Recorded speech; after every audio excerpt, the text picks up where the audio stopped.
6, a spokesman for one of the 5 Cincinnati Council members involved in the controversy over text messages says his boss has not been given a subpoena, that is. Meanwhile, another could face a charge of tampering with evidence. 9 on your side's Tom McKee is live with a closer look at the charge and what it all means. Tom? Well, Councilmember Wendell Young testified before a Hamilton County grand jury this morning. Councilmember Greg Landsman testified before that same grand jury this afternoon. Basically, that panel is looking at whether either one of those two, plus Tamaya Denard, Chris Seelbach, and P.G. Sittenfeld, possibly committed any sort of crime. With his wife at his side, Wendell Young arrived Tuesday morning to testify about how the text messages disappeared. They relate to possible open meetings law violations and reportedly could contain some shocking language.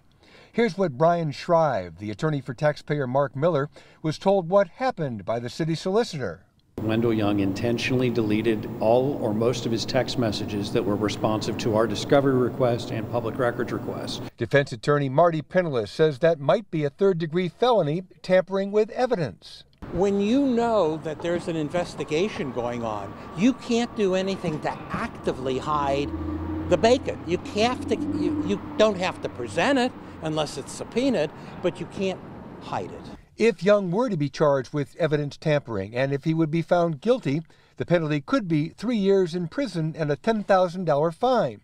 That's over and above any possible allegation related to open meeting laws. A lot of people have been found guilty for obstruction of justice and tampering with evidence when they haven't even been charged or found guilty of the underlying charges. It's not known when Tamaya Denard will appear. Her phone with text on it allegedly fell into water.